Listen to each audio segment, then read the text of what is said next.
Hola, ¿cómo estás? En la reciente presentación que hice de mi segundo libro, Personas compran personas, pudimos compartir una serie de experiencias que hemos tenido en prácticamente todos los países de la región latinoamericana, donde hemos visto distintas formas de vender, distintas formas de ejercer el liderazgo, distintas formas de manejar las relaciones entre los colaboradores, y eso a nosotros como empresa Consultores NeuroSales nos generó 9 aprendizajes que consideramos claves y que quiero compartir contigo con la intención de ver si alguno de esos te hace sentido, si alguno de estos aprendizajes sientes que puede mejorar tu desempeño en tu rol y en tu organización. Lo primero que hemos aprendido y estamos aplicando en todo proceso de formación tiene que ver con el modelo 70-20-10. Entender que todo el proceso formativo formal, presentaciones, cursos, academias, roleplay, todo eso conforma tan solo el 10% de lograr el objetivo que te has trazado para generar una nueva conducta en tu gente. El 20% tiene que ver con el aprendizaje social, tiene que ver con tu capacidad de generar comunidades de aprendizaje que sostengan y mantengan el aprendizaje que se dio en el 10. Y finalmente, y que tiene todavía más peso, es el 70%, es lo que se conoce como el aprendizaje on the job, el de día a día, el que ocurre en la calle, en donde puedes estar trabajando con conceptos como los retos de aprendizaje, microaprendizaje, y puedas entonces de alguna manera garantizar que esas conductas se conviertan en un hábito en tu gente. Aplican en tu organización este modelo 70-20-10, te recomiendo que lo googlees, que lo investigues, pero si quieres que tengamos una conversación y poderte dar más detalles, será un placer. El aprendizaje número 2, este sí orientado exclusivamente al tema de las ventas, es la necesidad imperiosa de evolucionar de un modelo netamente relacional a uno mucho más desafiante o challenger. La idea de este estudio y de este libro muestra que de los 5 perfiles de vendedor que se identificaron en el mundo B2B, sucede que el desafiante o el asertivo es el que tiene mejor desempeño y el que peor le va el resultado es el que es netamente relacional. Esto realmente ha causado en muchas fuerzas de venta un reencuadre de la actividad. No quiere decir que ahora las relaciones no son importantes, son fundamentales, pero la pregunta es, ¿qué tipo de relación tú quieres? ¿Solamente la de amistad o una en donde hagas pensar de forma diferente a tus clientes? Te recomendamos este libro de Challenger Sales de una manera muy, pero muy particular. Y ese vendedor asertivo, ese vendedor challenger, sabe que en cada interacción debe enseñar algo nuevo del negocio del cliente, adaptarse al estilo de él o de ella y sobre todo tomar el control de lo que se llama la coreografía de ventas B2B. Estamos en una época en donde para poder sobrevivir tenemos que aprender a la misma velocidad que ocurren los cambios. Pero si queremos progresar, tenemos que hacerlo mucho más rápido. Por eso el aprendizaje número 3 es algo que hemos venido trabajando, pero que ahora le estamos dando otra dimensión, es a este concepto de aprendizaje acelerado. Cómo aprender, cómo reaprender a aprender, cómo entender que estamos en una época espectacular para mí, que mientras vamos corriendo el maratón, tenemos que atarnos al mismo tiempo el zapato. Esta parte de darle a tu gente, de que tú desarrolles competencias para aprender más efectiva y más eficientemente, es crucial. El siguiente hábito tiene que ver con algo que suena como muy lógico, pero hemos visto que no es lo común. Todos sabemos qué hay que hacer para vender más. Todos sabemos qué hay que hacer para servir mejor a nuestros clientes. Todos sabemos a esta altura del partido cuáles son, oye, las formas en que yo debo ejercer mi liderazgo. Pero eso no ocurre normalmente o no se aplica porque no hay los hábitos necesarios. Por eso, un aprendizaje basado en este valiosísimo libro, Hábitos Atómicos, te invita y te invitamos a que le des a tu gente o incluso a ti misma, a ti mismo, las herramientas para crear un hábito. Es muy fácil decir, tienes que crear el hábito de la prospección. Perfecto. ¿Cómo genero un hábito? ¿Cuál es ese framework que este autor nos suministra para poder entonces implementar este nuevo hábito? Te recomiendo muchísimo el pensar cómo ayudar a tu gente a generar nuevos hábitos. El social selling, independientemente si estás en el mundo B2B o B2C, es indispensable.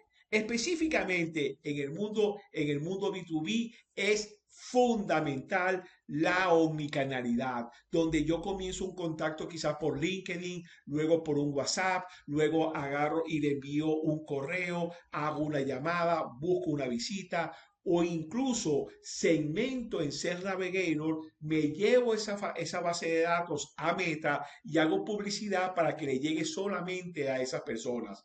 Esto es algo que definitivamente puede marcar la diferencia en tus procesos de prospección, pero también en todos los procesos de planificación y gerencia de tus cuentas claves. Este es un ejemplo reciente que le sucedió a Amaru. Hace una publicación sobre este concepto del burnout y obtiene, para el momento de esta presentación, tenía casi 2 millones. Hoy tiene cerca de 3 millones y medio de impresiones.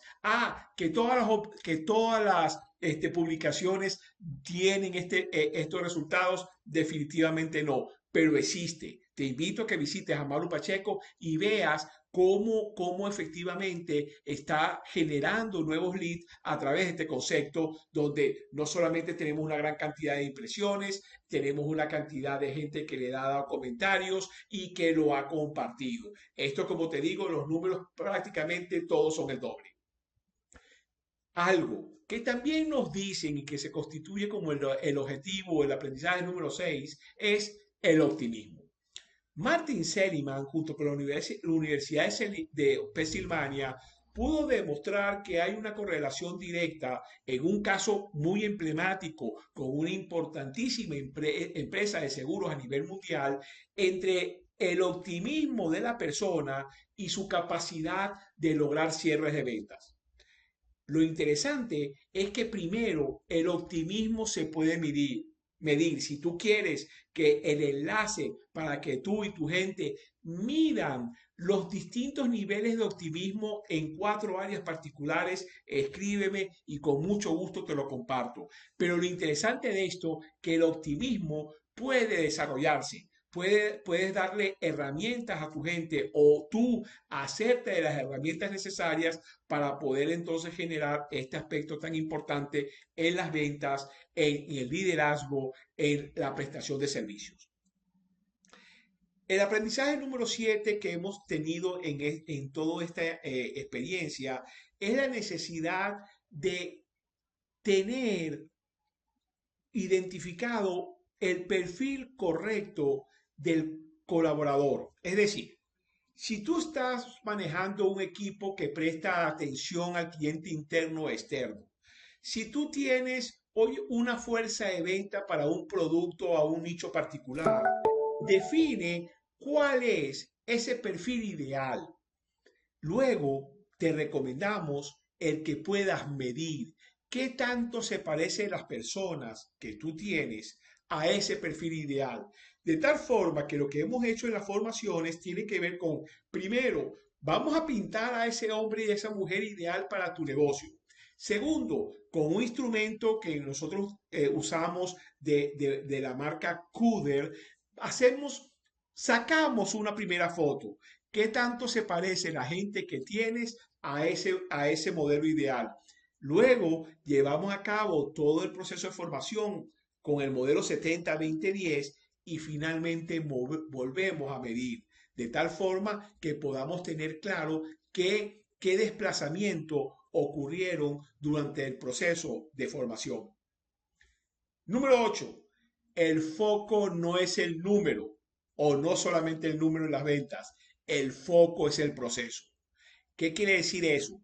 Que lo primero es que debemos tener claro el proceso de ventas y después la metodología, pero el primer paso es tener claro el proceso, es decir, cuál es tu estrategia de territorio, cuál es tu estrategia para el manejo de las cuentas, cuál es tu estrategia para el manejo de las oportunidades dentro de esa cuenta y cuál es la estrategia para los contactos dentro de esas oportunidades. Entonces, si tú dices que hay que hacer tantas llamadas, hay que hacer tantas interacciones, hay que hacer tantas acciones, esas se llevan a cabo independientemente que tu meta, que tus números están 500% por encima de la meta o que no estás llegando ni al 10% y estás finalizando el mes. El foco es el proceso.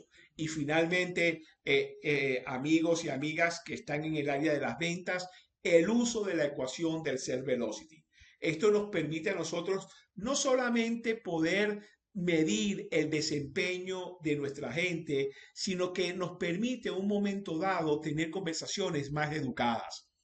Esta fórmula lo que te dice es que en el enumerador lo que tienes que es colocar cuál es el número de oportunidades que tienes actualmente en tu funnel, en tu pipeline, en tu embudo, multiplicado por el ticket promedio de tu empresa, multiplicado a su vez por la tasa de cierre. Es decir, tu gente o tú de cada 10 visitas cierras una. Tu tasa es del 10%. Y en el denominador iría el tiempo promedio en que el cliente toma la decisión. Desde el momento que le entrega la propuesta hasta que finalmente te compra, ¿cuál es ese tiempo promedio?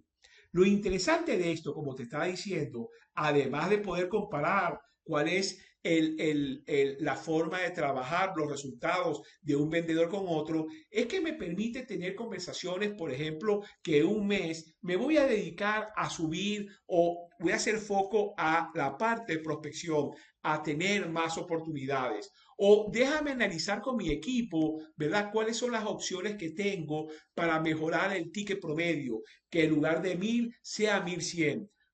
¿Cómo mejoro entonces la tasa de cierre? Es decir, en lugar de 10,1, de 10,2, y cómo puedo entonces reducir el tiempo promedio. Es decir, si en promedio mi cliente toma 30 días para decidir, oye, ¿cómo puedo hacer para bajarla en 28?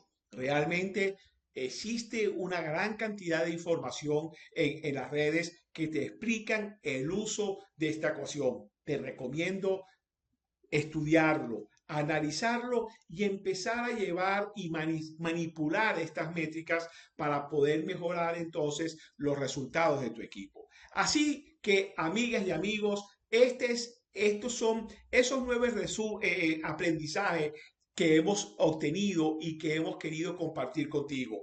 Te dejo aquí mi número telefónico, mi WhatsApp, mi correo, mis redes sociales, por si te interesa que tomemos un café presencial o virtual, en donde podamos entonces ver algunas ideas, algunas experiencias tuyas, algunas experiencias mías y que nos permita a ambos seguir aprendiendo.